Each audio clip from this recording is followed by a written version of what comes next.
They're pushing so hard because that's the big brain thing to do. Today we're looking at some updates from Capital One in particular, and also the skyrocketing debt crisis. Big favorite though, before we dive into everything, is to add some feel to this rocket ship of a video by giving it a thumbs up, and if you are someone new here and you want to get a spot on board, then consider subscribing. I guess in that case, the rocket ship is both the video and the channel. So the first story is that we now have a set end date for the elevated offer for the Venture X, and that's going to be March 14th. That's the 100,000 bonus miles for $10,000 in spend in the first 6 months. Reminder that the $200 vacation rental credit, so for things like Airbnbs, are also part of that intro bonus. The obvious question is, should you apply for the card before this offer goes away? I think there's two big considerations. The first one is, are they lying, and is the bonus going to increase instead? And number two is whether the offer makes sense for you. So for the first one, the fun one, I don't think they're going to do something stupid because it just doesn't make sense. This has been a masterclass in marketing, so I don't think they're going to screw it up by increasing it after the fact despite telling people that it's going down, or at least implying that it's going down. For the most part, they've been copying the Chase Sapphire Reserve playbook.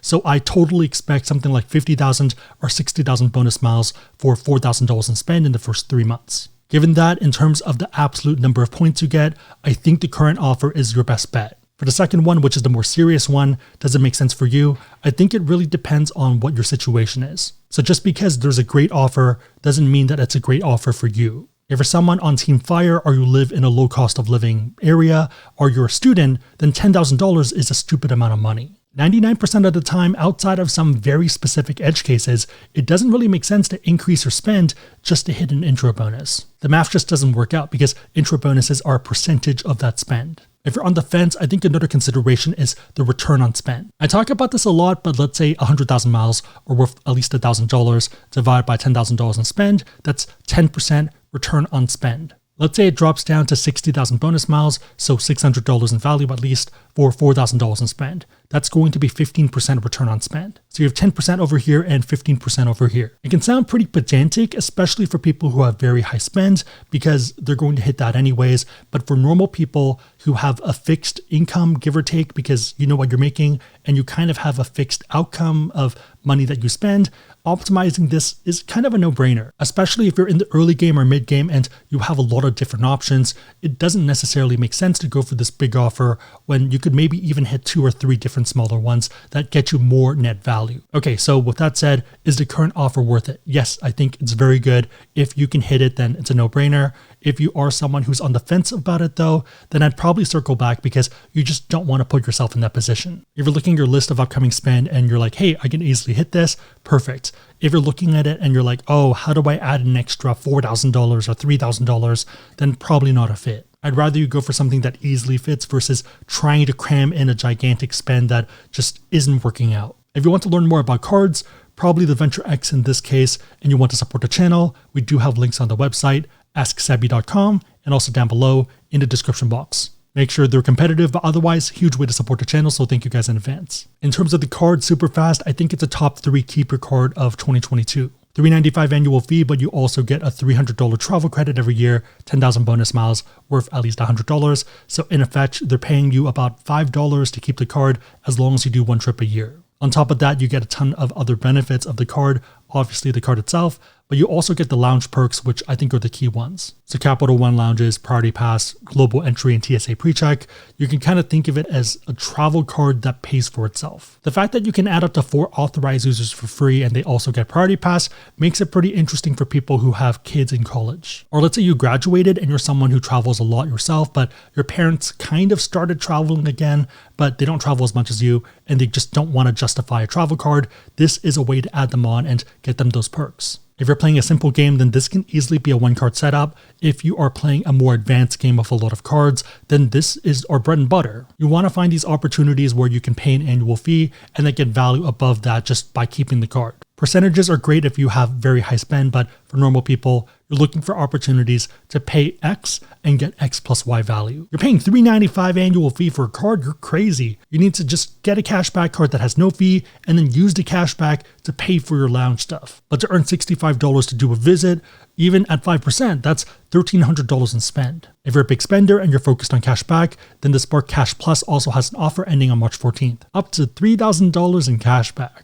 You get $500 for spending $5,000 in the first 3 months, which seems fine. You get an additional $2,500 for hitting $50,000 in total spend in the first 6 months. So first tranche is about 10% and second tranche about 5.5, blended is about 6. Not bad for business spenders who have to do that spend anyways. As a business card, I think it can be a pretty good one-card solution, especially for those larger businesses. If you're sole prop or you run a smaller business, then I think you're better off using personal cards in most cases and then just reimbursing yourself because your personal cards generally are a lot better. The main draw of the card is that it earns an unlimited 2x back.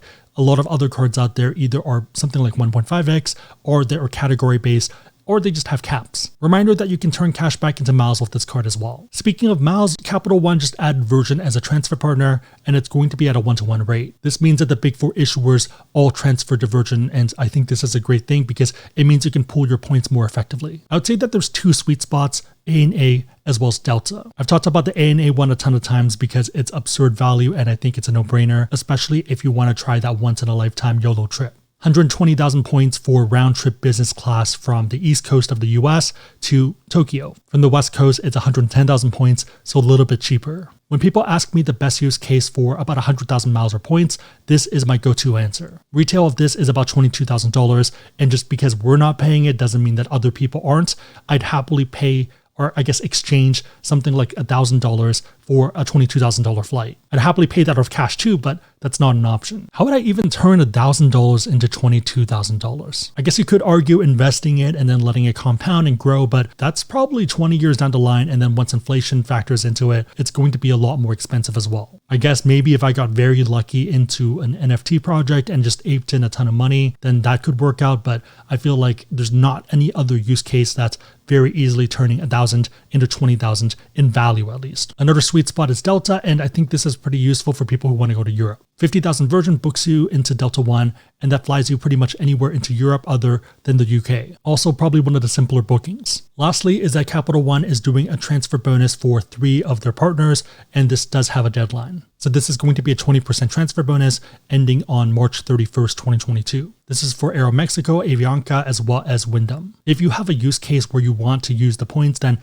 I would consider it, but otherwise, don't do speculative bookings because that doesn't make sense. I would say that bank points are effectively cash because in a lot of cases you can cash them out and you don't want to turn them into something that's illiquid with one of these other airlines or groups. Unless you had a use case where those points got you more value than you paying with that cash or the points directly. That's pretty much the point of transfers. You only do it if it's advantageous. The last topic people wanted me to cover was the skyrocketing debt crisis and what that's going to lead to with credit cards. During the last 3 months of 2021, credit card balances increased by $52 billion to $860 billion. This represents the largest quarterly jump in the past 22 years per the Fed Reserve Bank of New York. This isn't even the only debt that has grown. Through 2021, all debt has grown by $1 trillion, mostly driven by mortgages. The question is, should we be worried, and more importantly, are intro bonuses and points and credit card stuff going away? Despite the headline, it's not that big of a deal. Data shows a return to typical patterns for credit cards. Spending usually increases in Q4 due to holidays and travel and stuff like that, decreases around Q1 when everyone pays it off, and Q2 and 3 it's pretty normal. Another factor, and the likely culprit, is inflation.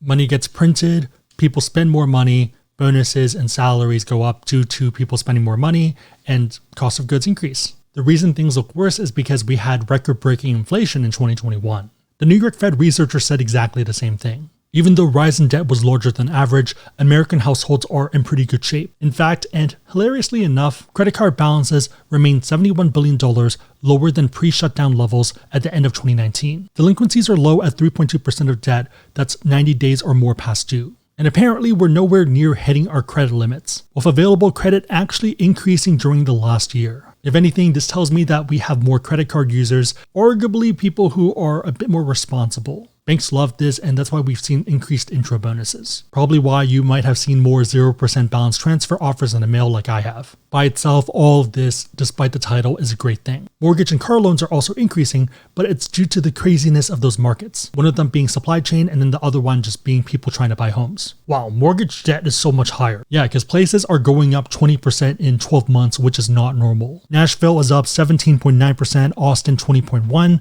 Miami 24.5%, and Vegas 25.4%. And that's just all in 1 year. I think there are some factors that can impact the credit card space, but it's pretty smooth sailing right now. Most credit card issuers are aggressively pushing because that's the big brain thing to do. There's 2 years worth of people who were unsigned agents from 2020 and 2021 who are now looking for an allegiance. So by marketing a travel card, you're not just pitching the people graduating now, the people considering travel now, you're also going for the people who recently graduated and also, I guess recently again still graduated, but yeah, who didn't really get a travel card because they didn't really see the point. If that doesn't make sense, imagine if the NBA draft ended up getting rid of 2018 and 2019 and just rolled it all into 2020. Imagine a draft with LaMelo, Ant, Garland, Morant, Zion, Aiden, Trey, and Luka. That's why Capital One is so aggressive of pushing, because the way that the Chase Sapphire Reserve won millennials, they were trying to win Gen Z. Again, if you want to learn about cards, we have links on AskSebby.com and also down below